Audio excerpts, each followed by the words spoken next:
हमारे खुदावंद यीशु की अंजील मुकद्दस लूका के मुताबिक उसका 13वां बाब पहली 9 आयत। एक दिन बाज़ आदमियों ने आकर यीशु को उन जलीलियों की खबर दी जिनका खून पिलातुस ने उनके ज़बीहों के साथ मिलाया था, और उसने जवाब में उनसे कहा कि क्या तुम समझते हो कि ये जलीली बाकी सब जलीलियों से गुनहगार थे कि उनके साथ यूं हुआ? मैं तुमसे कहता हूँ कि नहीं, लेकिन अगर तुम तौबा न करो तो सब इसी तरह हलाक होगे। या वो 18 जिन पर सलवाम का बुर्ज गिरा और दब मरे, क्या तुम समझते हो कि वो यरूशलेम के बाकी सब रहने वालों से ज्यादा कसूरवार थे?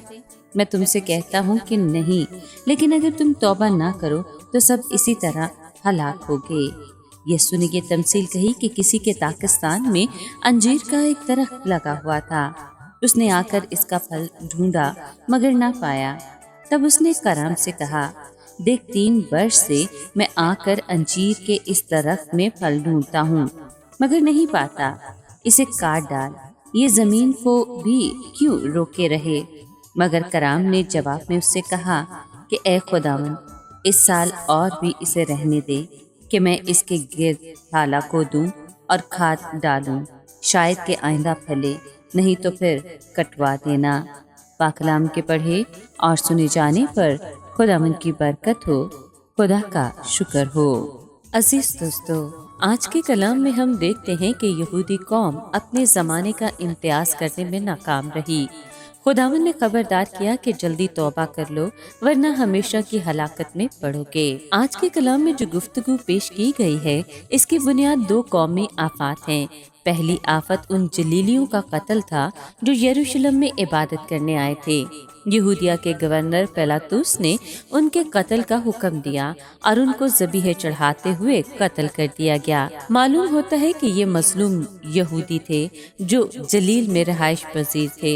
यरूशलेम में रहने वाले यहूदी गालिबन इस गलत फहमी में मुब्तला थे कि उन जलीलियों ने ज़रूर हौलनाक गुनाह किए होंगे और उनकी मौत सबूत है कि खुदा उनसे सख्त नाराज़ था। अब खुदावंद यीशु ने इस गलत फहमी को दूर करते हुए यहूदियों को खबरदार किया कि अगर तुम तौबा ना करोगे तो सब इसी तरह हलाक होगे। दूसरी आफत ये थी कि शिलवाह का बुर्ज गिरा और 18 आदमी दब कर मर गए थे। जिस नुक्ते पर खुदावंद ने जोर दिया ये है कि इस अलमे की तशरीह ये न की जाए कि किसी बड़ी शरारत पर यह गज़ब नासिल हुआ था, बल्कि सारी इस्राएली कौम को इसे आगाही समझना चाहिए कि अगर हम भी तौबा नहीं करेंगे तो ऐसे ही हशर से दो चार होंगे। इसके बाद खुदावंद यीशु ने एक अंजील के दरख्त की तमसील सुनाई। साफ जाहिर है कि अंजील का दरख्त इस्राएली कौम है। ये दरख्त खुदा के ताकिस्तान में लगा हुआ था। ताकिस्तान से मुराद ये दुनिया है। खुदा ने इस दरख्त में फल ढूंढा मगर ना पाया।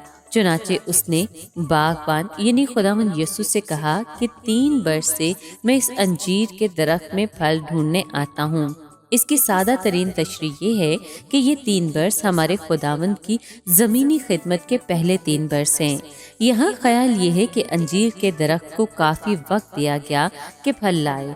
अगर इतने अरसे में फल नहीं लाया तो ये नतीजा अखज़ करना नहायत माकूल मालूम होता है कि अब उस पर कभी फल नहीं लगेगा।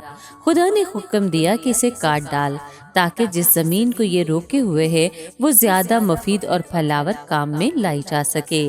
बागबान ने दरख्त की शिफात की कि इसे 1 वर्ष और दिया जाए।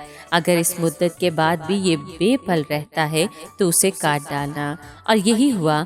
मसीह खुदावंद की खिदमत का 4था साल शुरू हो चुका था जब इस्राएली कौम ने उसे रद्द करके सलीब पर चढ़ा दिया। इसके नतीजे में उसका सदर शहर यरूशलेम तबाह हुआ और लोग प्रगंदा हो गए।